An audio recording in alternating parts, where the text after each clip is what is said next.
जय श्री राधे, हर हर महादेव। आपका स्वागत है हमारे यूट्यूब चैनल्स में। आज प्रदीप मिश्रा जी बाँची जा रही कथा 6 जून की संभाजी नगर महाराष्ट्र में समाप्त हो चुकी है। उस कथा का संक्षिप्त विवरण हम आपको बताएंगे और उसमें जो नए नए उपाय बताए हैं पंडित जी ने उसको बताएंगे। चलते हैं कथा की ओर। 100 वर्ष की ज़िंदगी में आधा समय तो सोने में निकल जाते हैं और कुछ वर्ष भ्रमण करने में, कुछ वर्ष सुख को ढूंढने में, प्रयास करने में निकल जाता है। आप परमात्मा को ढूंढो, परमात्मा खुद आपके पास आएगी और सुख खुद प्राप्त होगा। इस प्रकार से मिश्रा जी ने कहा है। चलते हैं अगली जानकारी की ओर। लक्ष्मी जी को जितना पकड़ने की हम कोशिश करते हैं उतना वो हमसे दूर चली जाती है। प्रयास करो कि लक्ष्मी को आप जितना छोड़ते चलो जाओगे उतना ही लक्ष्मी आपके पास आएगी। इस प्रकार से गुरु जी ने बताया है। चलती हैं अगले जानकारी की ओर। हम मौन रहने को बोलते हैं तो आप लोग लोन ले लेते हो। लोन की किस्त जमा करने की जब बारी आती है तब कितना कष्ट होता है। इस कारण से आप लोन ना लो। आप फ्लैट खरीदते हो, कोई ज़मीन खरीदते हो, कोई व्यापार करना चाहते हो तो आप लोन ले लेते हो। आप लोन ना लो। आप एक काम करना, आप मौन रह कर आप शिव मंदिर जाना। शिव मंदिर जाकर नंदी के पास बैठना और शिव जी से प्रार्थना करना। उसी कड़ी में अगली जानकारी देते हुए बताया है गुरु जी ने कि आप एक प्रैक्टिकल करना कि आप एकांतेश्वर महादेव मिल जाए आपको, तो एकांत में महादेव मिल जाए तो वहाँ पर जाना, नंदी के पैर को पकड़ लेना और जिस प्रकार नंदी शिव जी का दर्शन करते हैं ठीक उसी प्रकार आप भी नंदी के पैर को पकड़े शिव जी का दर्शन करना मौन रहकर। आपकी बात ज़रूर सुनेंगी महादेव और आपको लोन लेने की ज़रूरत नहीं पड़ेगी, लोन लेने की आवश्यकता नहीं पड़ेगी। नंदी के पास आप जाकर मौन वाला प्रैक्टिकल ज़रूर करना। ठीक अगली जानकारी दिया है गुरु जी ने। जिस प्रकार नंदी हमेशा शिव जी का दर्शन करते हैं आप भी शिव जी का दर्शन अपने सामने से ही किया करें। अगली जानकारी दिया है गुरु जी ने। हम यह उपाय जैसे कि सारा उपाय हम बताते हैं किसी प्रकार का। कई लोग कहते हैं कि उपाय कहाँ बताते हैं, कहाँ से आया। ये उपाय कोई मन घड़क नहीं है, किसी न किसी पुराण में लिखा है यह बात, तब जाकर हम आपको बताते हैं।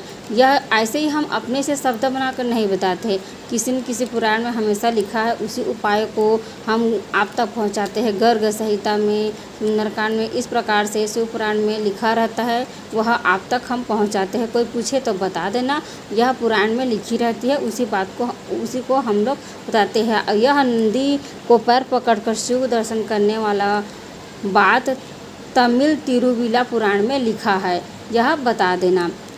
चलते हैं अगली जानकारी की ओर।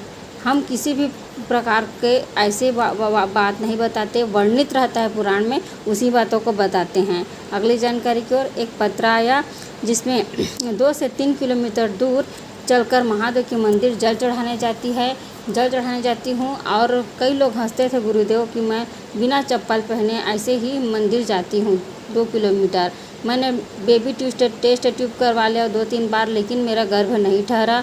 मैं रोज़ मंदिर जाती शिव जी के और 1 लोटा जल चढ़ाती, उसकी कृपा से आज मेरे संतान प्राप्त हो गया। और मैं रोज़ 2 किलोमीटर दूर मंदिर जाती थी तो महादेव ने मेरे लिए गाड़ी की भी व्यवस्था कर दी, गाड़ी भी मुझे दिला दी। चलती हैं अगली जानकारी को। अगली जानकारी को।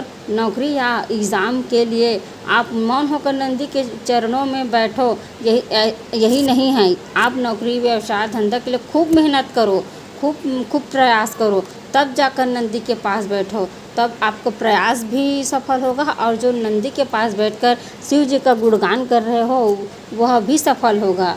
महादेव की कृपा आप पर हमेशा बनी रहेगी। चलती हैं अगले जानकारी की ओर। सोमवार के दिन नंदी में बैठकर भोलेनाथ हमेशा भक्तों के गलियों में भ्रमण करने जाते हैं, इसीलिए शिव जी को शिवालय बोलते हैं।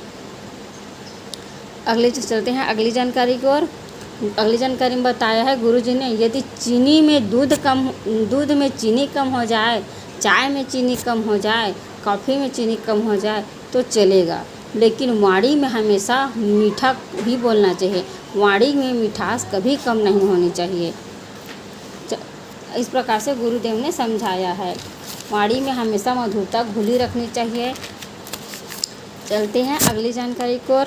एक पत्र आया जिसमें लिखा था कि मेरे को सोरोसिस बीमारी हो गई है। सभी कहते थे गुरुदेव कि यह बीमारी ठीक ही नहीं होगी, यह मरते दम तक आपके साथ रहेगी। मैंने पशुपतिनाथ व्रत किया और पशुपतिनाथ व्रत करने से ही मेरे को लाभ मिलते गया और मैं 7 महीने में पूरी तरीके से ठीक हो गई हूँ। उसी का आभार व्यक्त करने कथा पंडाल में आई हूँ। अगली जानकारी में बताते हैं आपको कि रेणुका जी एक पत्र लेकर आई जो 13 साल का बेटा और उसका बेटा था जिसकी आवाज़ चली गई थी। गले में ओकल पैरालिसिस हो गया था जिसके कितने डॉक्टर दिखाए बस आराम नहीं मिला।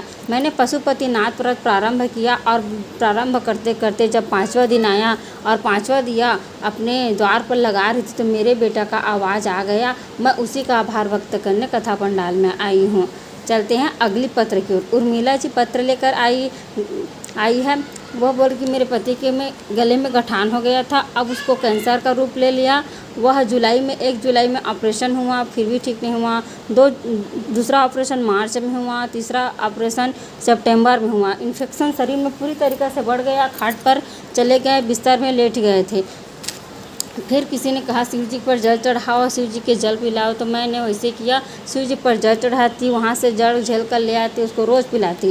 गुरुदेव उसका 15 दिनों में फिर से चेक कराने लगे कैंसर का, तो डॉक्टर ने बोला कि कैंसर में आप ऑपरेशन की ज़रूरत नहीं पड़ेगी, कैंसर धीरे धीरे ठीक होने लगा है और वह आप बिस्तर से भी उठकर इधर उधर चलने लगे हैं। अगले पत्र आया है कमलनाथ जी ने लिखा है कि मैं शंकर भक्त हूँ, मैं भोलेनाथ का भक्त हूँ। मेरा बेटा हुआ था जो 4 दिनों में मर गया, तो मैंने भगवान पर विश्वास रखा, भोलेनाथ पर विश्वास रखा और मेरे बेटे को कि मेरा बेटा वापस ज़रूर मिलेगा। जब हम उसे दफनाने गए तो गड्ढा खोदते रहे, आधा घंटा गड्ढा खोदने के बाद एक सांप निकला। देखने से गड्ढा खोदने वाले चले गए। फिर वह सांप मिट्टी को लेकर बच्चे को लेकर उसे गड्ढे में चले गए। थोड़ी देर बाद जब हम शाम कर अपने घर में गए तो शाम को वही सांप मेरे घर पे आ गया था। तो मैंने विश्वास रखा कि यदि यह गड्ढे से सांप मेरे घर पे आ सकता है तो मेरा बेटा भी क्यों नहीं, मेरा बेटा भी ज़रूर आएगा। फिर 2021 फरवरी को मैंने मेरे बेटे को जन्म दिया हूँ और मैं उसी का आभार व्यक्त करने कथा पंडाल में आई हूँ। इस प्रकार से जानकारी देते हुए गुरुदेव ने कहा। अगली जानकारी गुरुदेव ने दिया कि अगली कथा भोपाल में होने वाली है, जो महामृत्युंजय शिव पुराण कथा होने वाली है। महामृत्युंजय किस प्रकार जपना चाहिए, किस प्रकार बोलना चाहिए, कहाँ पर बोलना चाहिए, इसकी जानकारी हमें उस कथा में गुरुदेव देंगे। जय श्री राधे, हर हर महादेव। गुरुजी ने बताया कि अब